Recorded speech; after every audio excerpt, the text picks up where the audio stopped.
हाँ जी, नमस्कार। कैसे हैं आप सभी? स्वागत है आप सभी का HMWB अकेडमी पर। मैं हूं आपका दोस्त हिंदी मीडियम वाला बंदा और हम बात कर रहे हैं डेटा स्ट्रक्चर एंड एल्गोरिथम से रिलेटेड चीज़ों के बारे में और हम पढ़ रहे हैं हैश मैप। अब देखिए हैश मैप पे हमने ऑलरेडी प्रॉब्लम सॉल्व कर रखी है।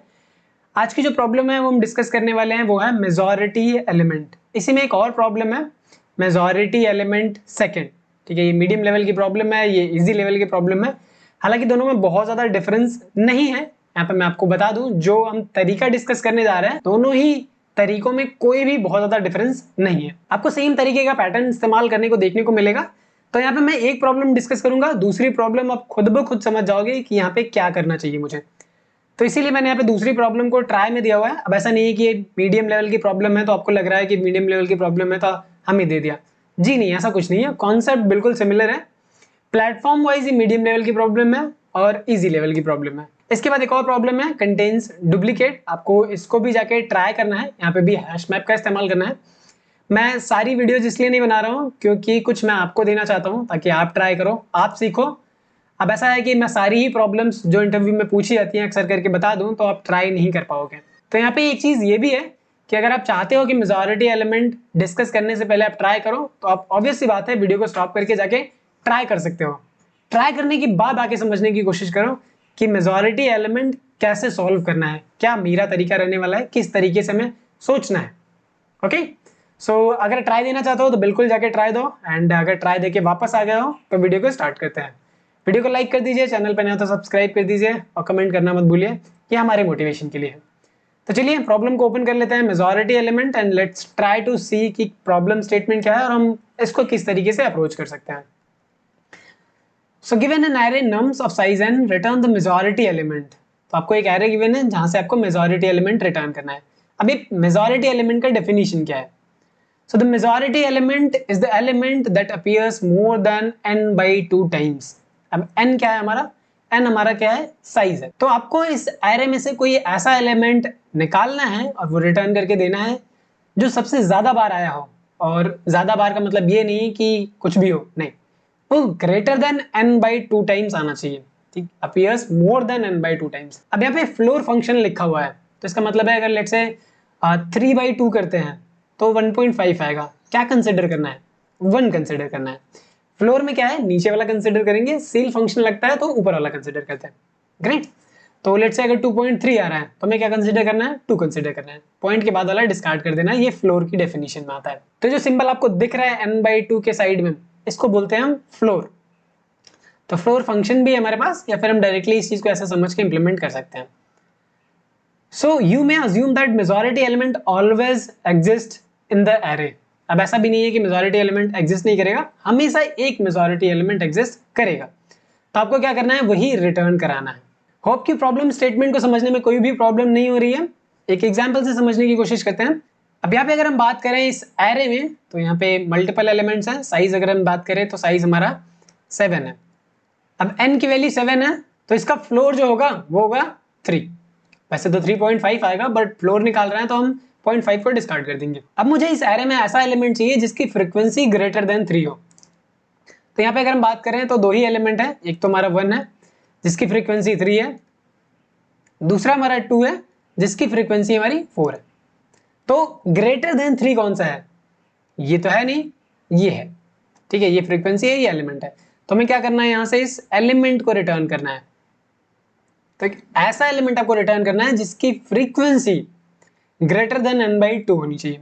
और हमें ऐसा सोचना बिल्कुल नहीं है, एक एलिमेंट तो एग्जिस्ट करेगा ही करेगा। अब देखिए यहाँ पे अगर समझ पा रहे हो तो ऑब्वियस सी बात है, आपको फिर से दिख रहा है कि फ्रीक्वेंसी काउंट करनी है। अब अगर फ्रीक्वेंसी काउंट करनी है तो हैश मैप का इस्तेमाल करना पड़ेगा। तो एक तरीका ये है कि हैश मैप का इस्तेमाल करेंगे और ये सबसे बढ़िया तरीका है।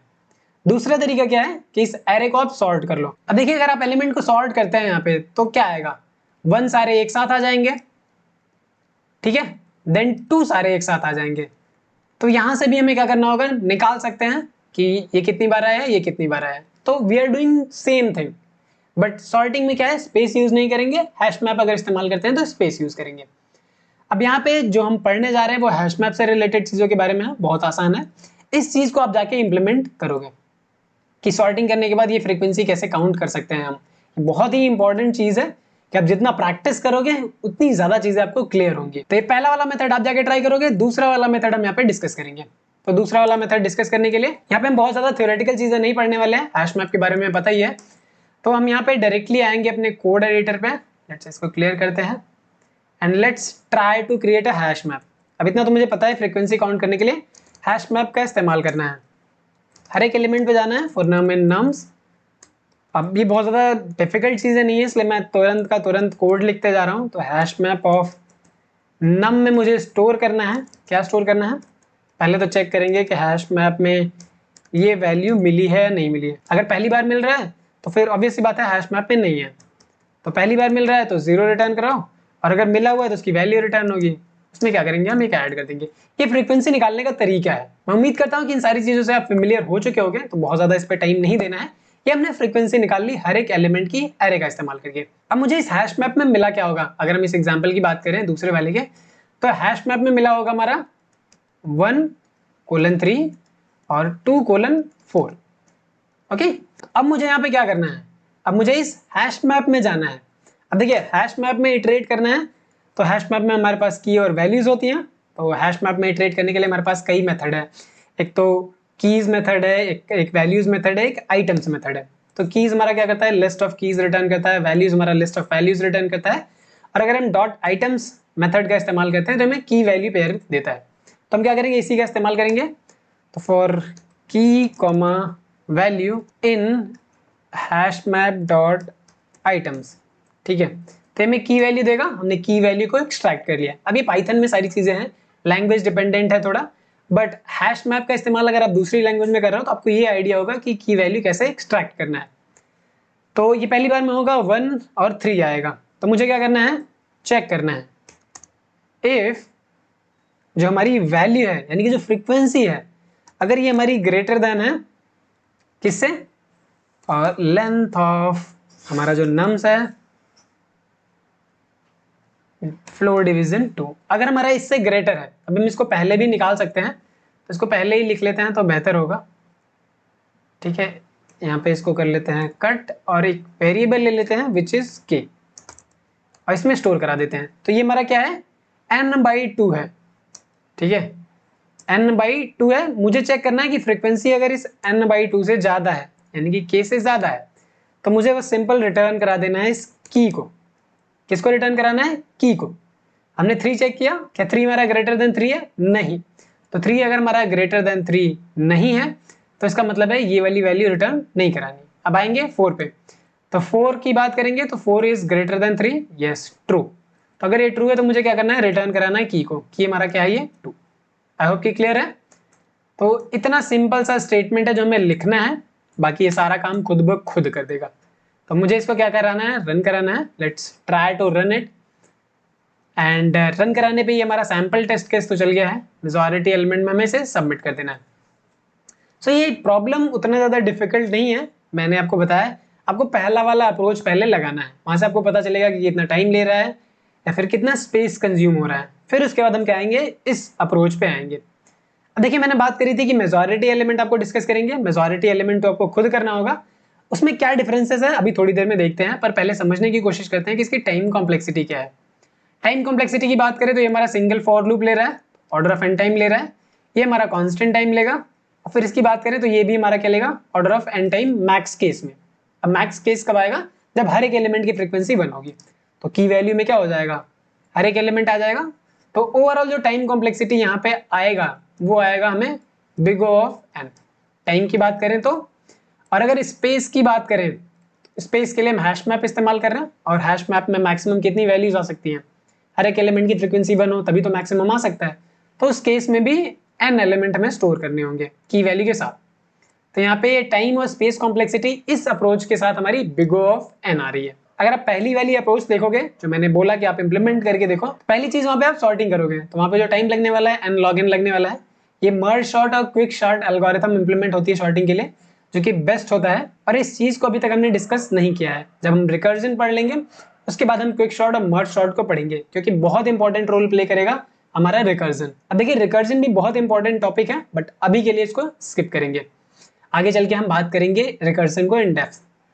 तो यहाँ से टाइम एंड स्पेस कॉम्प्लेक्सिटी ये आ गई, ये हमारा अप्रोच हो गया। अब बात करते हैं हम मेजॉरिटी एलिमेंट सेकंड, वो प्रॉब्लम कौन सी है। तो यहाँ पे इस चीज को हम कर देते हैं clear. Now you can see कि यहाँ पे मेजॉरिटी एलिमेंट सेकंड है, इसको भी आप ओपन कर लो। अब आपको बेसिक सा डिफरेंस पता चलेगा कि मेजॉरिटी एलिमेंट और मेजॉरिटी एलिमेंट सेकंड में डिफरेंस क्या है। वहां पे जो मेजॉरिटी एलिमेंट का डेफिनेशन था वो ये था कि n/2 से ग्रेटर होना चाहिए। यहाँ पे वही सेम चीज है कि n/3 से ग्रेटर होना चाहिए। तो आपको पता है कि कहाँ चेंजेस करने हैं कोड में, ठीक है। तो ये सारी चीजें आप फिर से एक बार इस प्रॉब्लम के लिए ट्राई रन करा सकते हो। बहुत ही सिंपल प्रॉब्लम है, बहुत ही सिंपल सोल्यूशन भी है, तो घबराने वाली बात नहीं है। हमारी शीट में आपको सॉल्व करना है दिस मेजॉरिटी एलिमेंट सेकंड और कंटेन्स डुप्लीकेट। अब ये प्रॉब्लम जानबूझ के दिया है मैंने ताकि आप जाके थोड़ा स्ट्रगल करो, थोड़ा सा समझने की कोशिश करो कैसे हैश मैप का इस्तेमाल किया जा सकता है। तो नेक्स्ट वीडियो से हम बात करेंगे 2 पॉइंटर्स के बारे में। अब ऐसा नहीं है कि हैश मैप यहाँ पे खत्म हो गया, हैश मैप से रिलेटेड काफी सारी प्रॉब्लम्स हैं। ये तो हमारी इंडिविजुअल प्रॉब्लम्स थी जो हमने इस्तेमाल करी है। अब कई जगह आपको किसी डेटा स्ट्रक्चर के साथ और कंबाइन करके इस्तेमाल करना होगा हैश मैप। तो आगे चल के जैसे जैसे हम बात करेंगे वैसे वैसे हैश मैप का इस्तेमाल करेंगे, ठीक है। अभी लिंक लिस्ट आना बाकी है, स्टैक आना बाकी है, ग्राफ आना बाकी है। तो ऐसी काफी सारी जगह हैं जहाँ पे हम हैश मैप का इस्तेमाल अभी करने वाले हैं। तो हैश मैप खत्म नहीं हुआ है बट कॉन्सेप्ट हमने सीख लिया है। अब आप आगे जाके प्रॉब्लम्स को सॉल्व कर सकते हैं। नेक्स्ट वीडियो से हम बात करेंगे 2 पॉइंटर्स के बारे में। पहले तो ये समझने की कोशिश करेंगे 2 पॉइंटर्स का मतलब क्या है, ठीक है। मल्टीपल पॉइंटर्स भी हो सकते हैं, 2 पॉइंटर्स भी हो सकता है। तो कहाँ पे हम 2 पॉइंटर्स बोलेंगे, कहाँ पे हम पॉइंटर्स मूवमेंट बोलेंगे या फिर मल्टीपल पॉइंटर्स बोलेंगे, ये हमारे अप्रोच पर डिपेंड करेगा। तो मिलता है नेक्स्ट वीडियो में, तब तक के लिए आप इन दोनों ही प्रॉब्लम्स को सॉल्व करिए। कीप लर्निंग, नमस्कार।